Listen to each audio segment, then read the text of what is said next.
My parents charged me rent to live in my own room, while my sister lived free and called me jealous.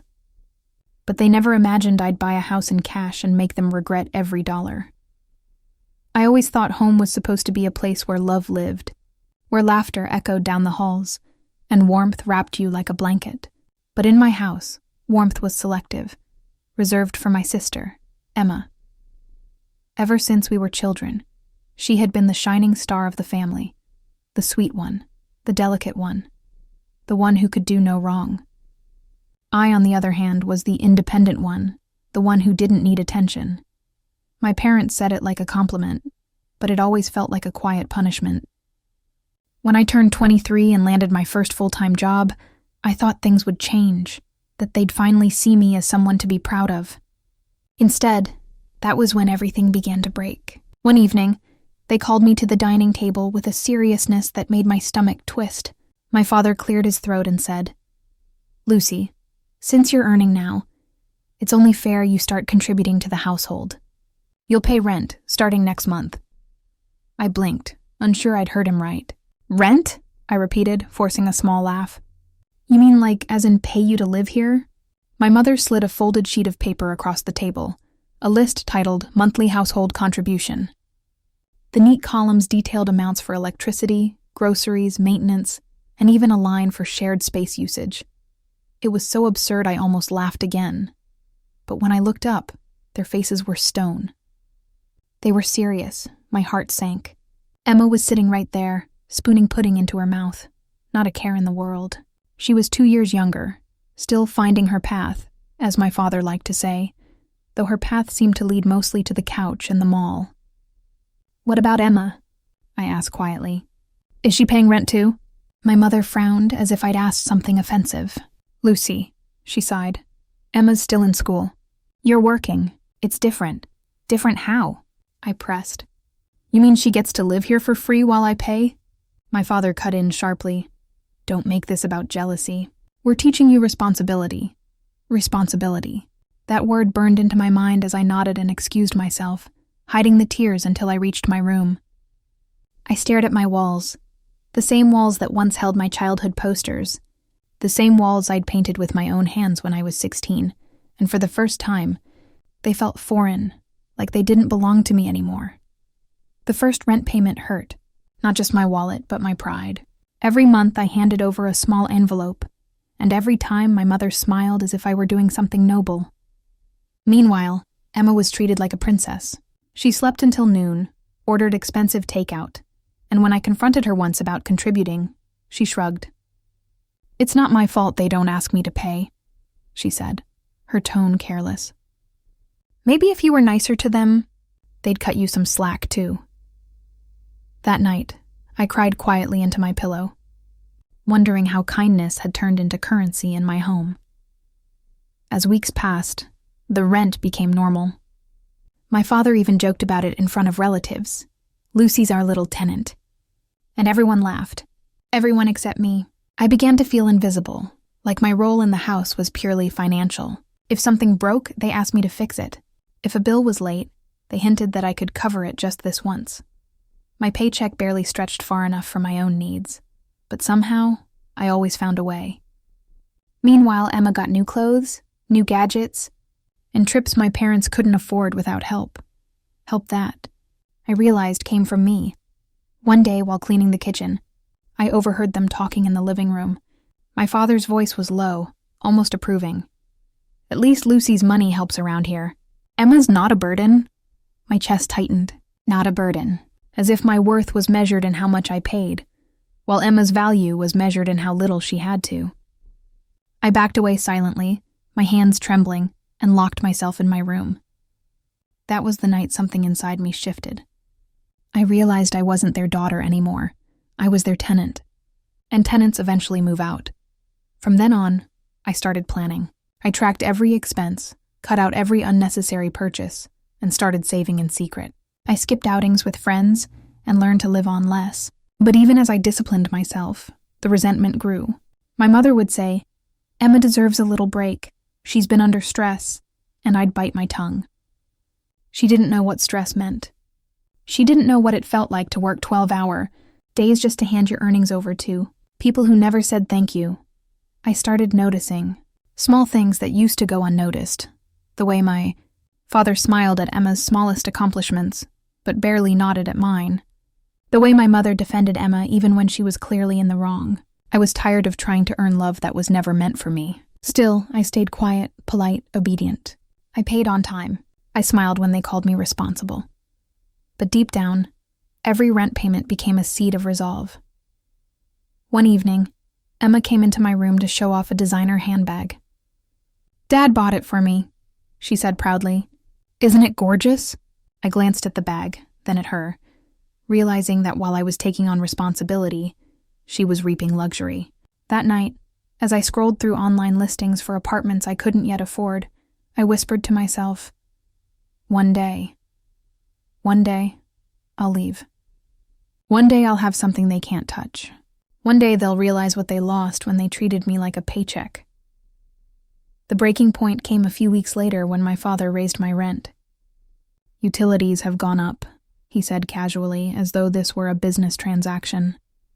I nodded silently, handed him the extra cash, and walked back to my room. I didn't cry this time. I didn't argue. I just stared at the ceiling, feeling a strange sense of calm. Because I knew this would be the last time they used me. I was going to turn their lesson on responsibility into something far greater. That night, I made a vow. I wouldn't leave in anger. I wouldn't shout or slam doors. I would leave quietly, with power. I would build something they could never take credit for. Something that would make them see me for who I truly was. They wanted me to be independent? I would be. Completely. And one day, when I stood on the porch of my own home, keys in hand, I'd remember this moment. The moment their greed forged my freedom. The next year blurred into a quiet rhythm of exhaustion and determination. Every morning before the sun rose, I slipped out of the house while everyone still slept. My parents never noticed the sound of the front door, or the way my shoes left faint marks of dust on the tiles. They were too used to me being invisible. I walked to work to save on bus fare, my breath clouding in the cold air, my mind repeating the same silent mantra. One day, I'll be free. My job wasn't glamorous, data entry for a small logistics firm, but it paid the bills, and more importantly, it gave me a starting point. I began taking on extra projects, volunteering for late shifts, and even helping coworkers with reports just to build trust. The harder I worked, the clearer my plan became. Emma, on the other hand, was living her best life. Her social media was a daily highlight reel. Fancy brunches, weekend trips, selfies with captions like "living my dream." Sometimes I'd see my parents scrolling through her posts at dinner, beaming with pride while I came home late, exhausted and invisible. "You should learn from your sister," my mother would say. "She knows how to enjoy life." I wanted to laugh at the irony. I was paying for that enjoyment in a way. My rent money probably covered her outings. But I didn't argue. I saved my energy, channeling every ounce of frustration into discipline. By mid-year, my manager called me into his office. "Lucy," he said, smiling, "you've been one of our most reliable employees. I'd like to promote you." The raise doubled my salary. I thanked him politely, hiding the tremor in my voice. On the bus ride home, I didn't think about new clothes or a vacation. I thought about my freedom fund, a secret savings account I'd opened months ago. That night, I transferred half my paycheck into it and labeled the transaction Step 10. I had a spreadsheet mapping out each goal: emergency fund, investments, property research, everything. Every number represented the distance between me and the house that had never felt like home. Life became a quiet routine of sacrifice.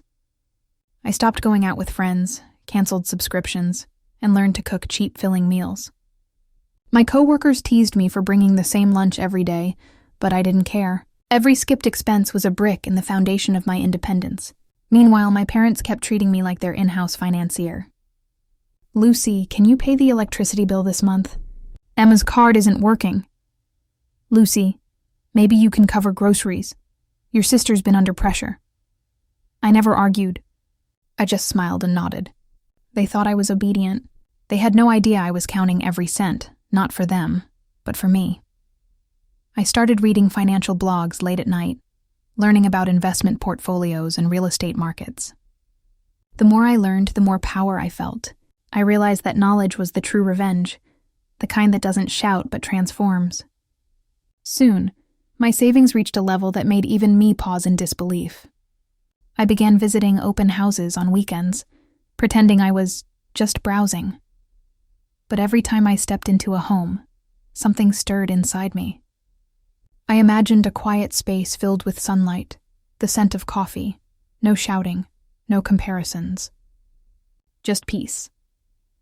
Then one Friday, as if the universe had been waiting for me to be ready, I found it. A small 2-bedroom house on a quiet street, with a porch and a garden patch that caught the afternoon light. The price was fair, and with years of disciplined saving, I had more than enough. I sat in the real estate office, the contract in front of me, my hand trembling as I signed. The agent smiled and said, "Congratulations, Miss Carter. You just bought your first house." The words echoed through me like a blessing. I had done it. No loans, no debt, no help. I owned something. When I walked into the empty house for the first time, the silence was beautiful. I ran my fingers along the cool walls and whispered, "This is mine." Sunlight streamed through the windows, painting golden patterns across the floor. I could feel tears welling up, but they weren't sad tears. They were release. Every insult, every rent payment, every time I'd been dismissed or ignored had led me here. I moved out quietly. I didn't tell my parents the date. I didn't make an announcement. Over one weekend, I packed my things, just clothes, books, and a few keepsakes, and loaded them into a small rented van. Before leaving, I stood in my old room for the last time. It looked emptier than I remembered, stripped of its personality long ago. On the kitchen table, I left a note. "Thank you for teaching me the value of money. I've bought my own home. Don't worry, I won't be paying rent anymore." I placed the final envelope of rent beside it, then locked the door behind me for the last time. That night, my phone wouldn't stop ringing. My mother's voice trembled when she said, "You bought a house in cash?"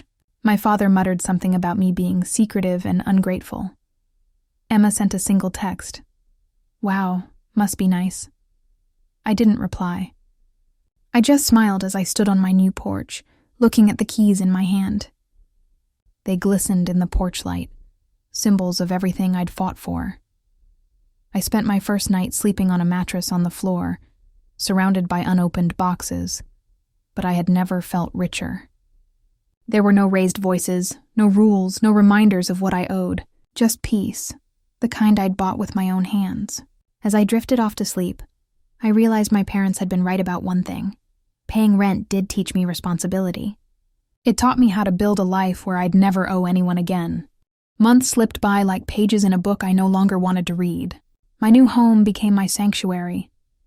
Every corner a reflection of peace. Every morning a reminder that I'd escaped the chaos that once defined me.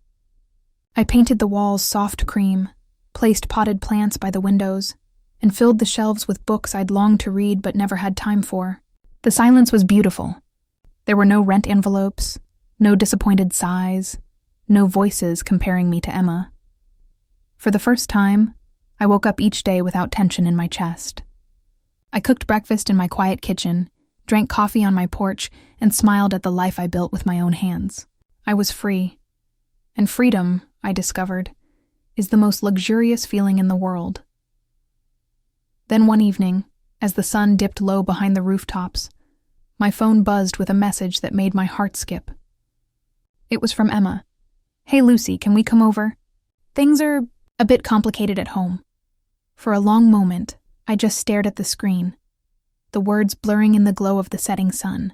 Part of me wanted to ignore it, to let them deal with their complications the way I'd dealt with mine, alone.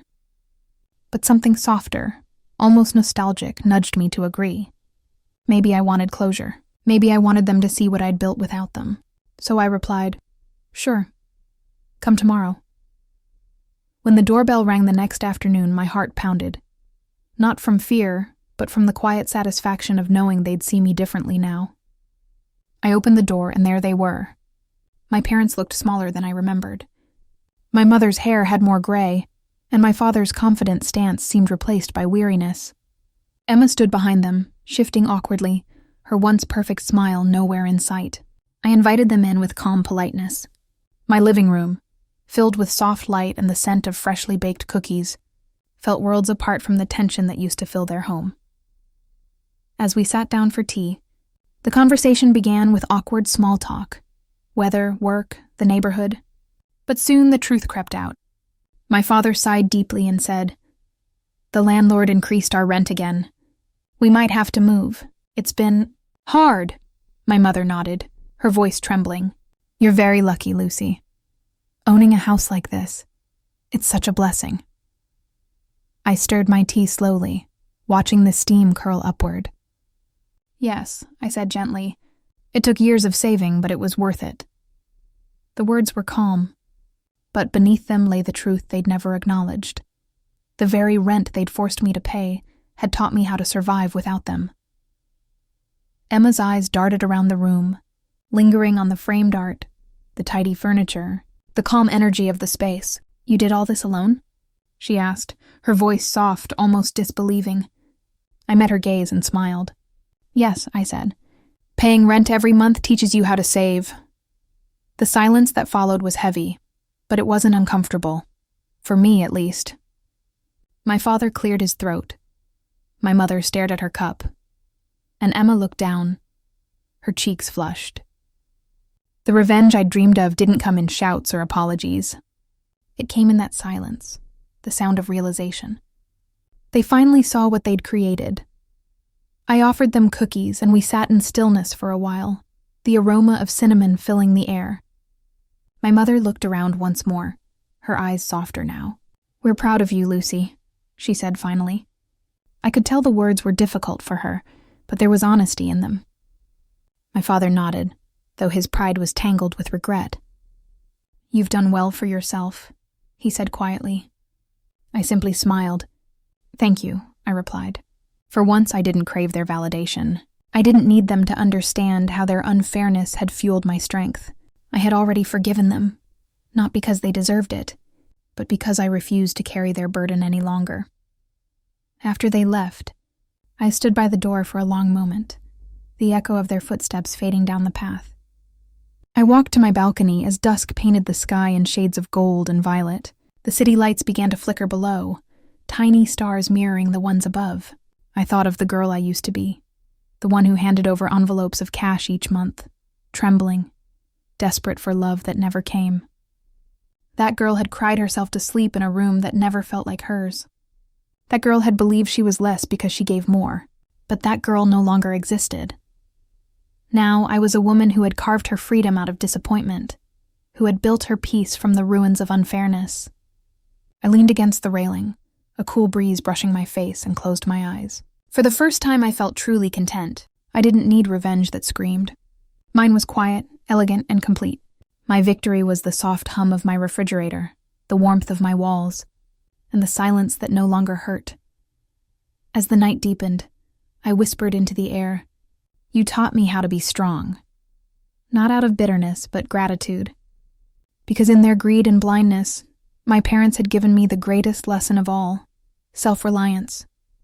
I didn't hate them anymore. I pitied them a little, maybe, but mostly I pitied the version of myself that once sought their approval. I turned back toward the house, lights glowing softly in every room. This was mine, every inch earned, every brick a reminder of my journey. I had no family portrait on the wall, but I didn't need one. This space, filled with peace and purpose, was my family now. I smiled as I locked the door and headed to bed, my heart calm, my spirit free. The sweetest kind of revenge, I realized, isn't wealth or success. It's peace, the kind that no one can take from you, the kind that blooms quietly after the storm. And as I drifted off to sleep, I knew I'd never need anything more.